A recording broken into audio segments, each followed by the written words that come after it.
Welcome to my input of 1 hour doesn't equal 1 hour. It's basically a guiding principle that we use at our company just on mostly everyday basis. And the main idea is that to see if it's not possible to improve our output and have better quality working and not focusing so much on how much you work, but how we work. So my name is Alexander Hachmann. I'm, like Mark said, Managing Director at Advanced and Design. We are designing softwares, I think about for 12 years now. And there is a lot come up. So I started to think about what kind of easy principle one could use to manage the own work, and 1 hour doesn't equal 1 hour is a good and short one.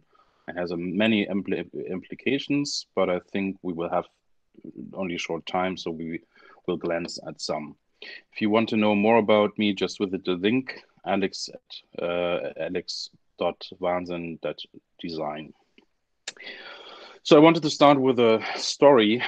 I've talked with a retired engineer who, just before he retired, told his superior that when he doesn't want to do a project, he'll just use the proper process that he should use, because then he knows it will not happen. And his superior didn't understand this. It was meant to be a joke. And his superior didn't understand that because I think we have still in the management quite disconnect about the processes we think we use and the processes that are used to do stuff. And that's one major flaw we have in work, this disconnect of what we think people ought to do and what they do to manage their work. So to use a metaphor, the Norman doors, some of you will know this, and a lot of you already have done that. If you pull a door and it doesn't open because you should have pushed the door, I can assure you it's not you, it's the door. The fault of the door, because it shows you how to open it, and if it shows you a handle you might pull, you pull the door. The problem is that often we use solutions that are not the best ones. Often we label things. We put processes on processes, rules on rules. We explain, but we never go to the core of the problem that is, in this case, the door and how it is designed. So the better solution would be to design a door that shows me how I can use it, or if I have something that is pullable and pushable from both directions and opens in both directions, that would be a solution as well. So the question is, where are the Norman doors in our work environment and our work culture and how we do things? And they are much harder to see, but I think we have a lot of things that we do that are not well designed, and we try to find solutions that are more like a label than to fit it on human nature. So one important thing, one Norman door, I think, is that we have too much focus on an input than rather on the output. It's like we still in an industrial time mental space. And of course, I can understand that because input is so much easier to measure than the output. The input, just say I've worked 5 hours. That's easy. But what did you accomplish in this 5 hours is much harder and even you could say it's not entirely possible to measure the quality of the 5 hours you spent. So in this input, I would like to define design in this matter, that is every means we use to reduce friction. And what does friction mean? It means, where are we wasting money? Where are we wasting time? And the most important factor in work, where are we wasting our mental energy?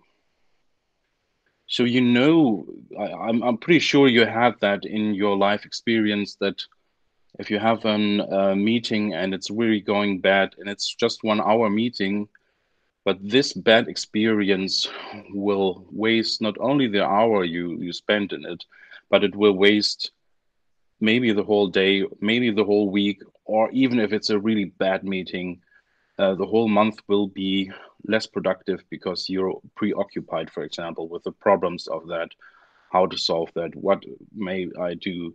So designing conquers all this, and I think a lot of things we do is focused on time and money, but not on the energy that people need to work. So how can we improve that? How can we design a better work culture? Um, there comes the idea of 1 hour does not equal 1 hour. So 1 hour of flow and productiveness is so much more valuable than any hour that you feel wasted, that you feel uninspired or something else. So how can we improve the flow, and how could we lower the time of things we don't value, that don't bring any joy to us, that is not helping us to accomplish our goals? So one way to do that is to improve time we spend, and it's not only on the question of efficiency. It's really more on the quality basis. If, as a human being, I like spending the time, um, and how could we do that? I have some examples for you. One important thing, and especially in mental and creative work, communication is the key. So, and it's taking us a lot of time, and a lot of problems come out of miscommunication or poor communication. So you all have got some people in your work environment who write you either very short letters or very, very elaborate, long letters to read. So um, both may be a problem, because the one didn't show you enough information without context. You might not understand what he wants, and the other has just put information in between a lot of text, and you have to search for it.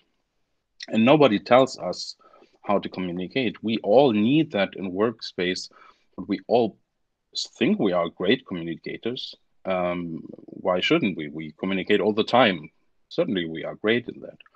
And especially in school, for example, we are taught to write long essays, for example.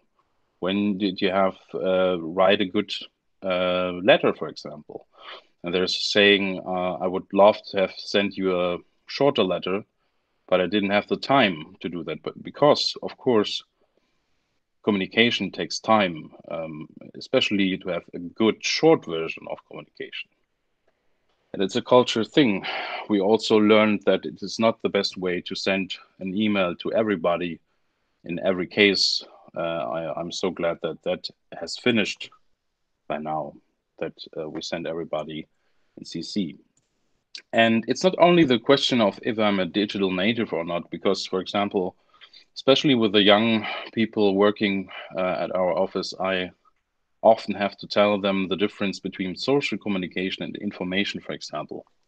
Let's say I have an easy question. Did you send the mail to the customer? And then I get an answer, a quite long answer. And somewhere hidden there is the answer to my question. And why do they do that? Mostly, I think, because they want to show me that they took the task that they were given quite, that is an important task, and they really did try to do a good job, for example. So every time that happens, I take the time and I present them with an easy formula, and say, well, just see, um, try to focus on this scheme. Say hello, how are you? And then the first things you have to put in your email are the task and the questions you have and the answers. If you need to explain something or have detailed information, put them in the last part.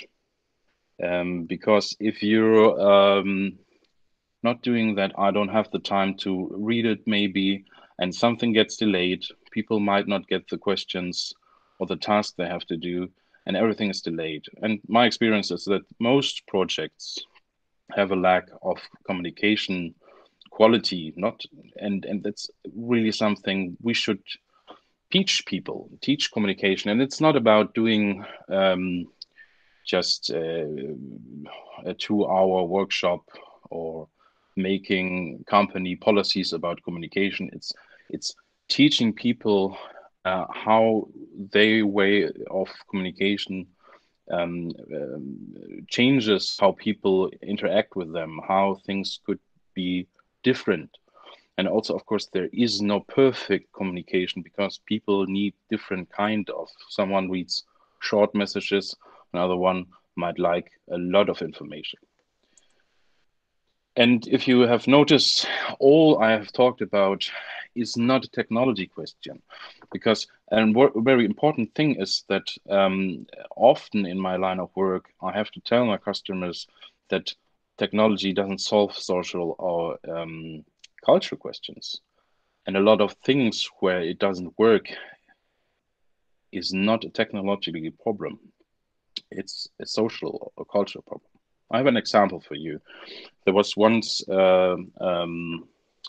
advisory board for a big company, and they installed like a project management tool to see if the projects all over the company were doing well. And they had a system of green, a good project status, orange, something is wrong, red, there is a big problem. The only thing they didn't thought about is that they didn't have a transparency culture, so nobody took the opportunity to change that until one project manager did that. He used the process as it was intended and changed one project to orange. And you can imagine what happened. All hell broke loose.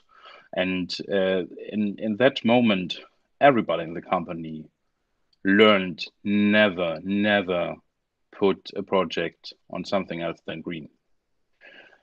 So after a while, they stopped this technology solution because it didn't give them any information about how the project were going, and that was a culture question. It was not technology.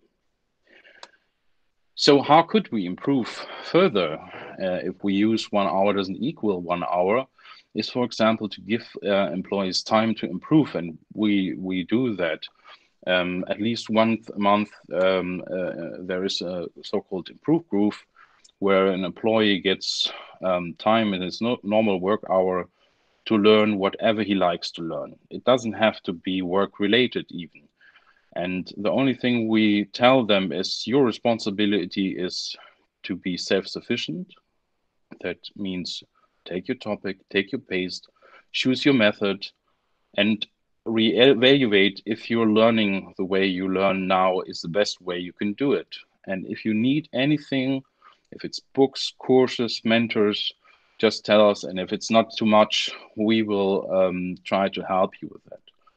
And it's not only that people like to do that because we as a species are we are anxious to learn things. It's also learning the skill of being self-sufficient. It's learning in practical manners how to learn new stuff. And I think especially in our work, it's important because we have a lot of different clients and a lot of different um, uh, areas, but also because technology changes, society changes, and we have to be flexible. And flexible means also learning new things. And if you're good in learning new things, you're up for the future in every future scenario. But all that means empowerment, because people have to have the power to do that.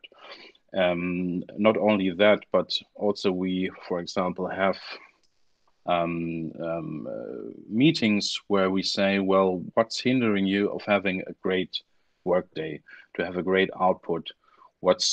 And it doesn't have to be totally work related. It can be something, and mostly gear for our kitchen that results.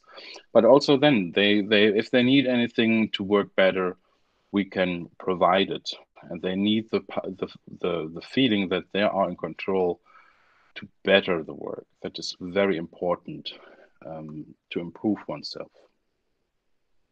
And the last thing I want to tell you is working less is one important thing.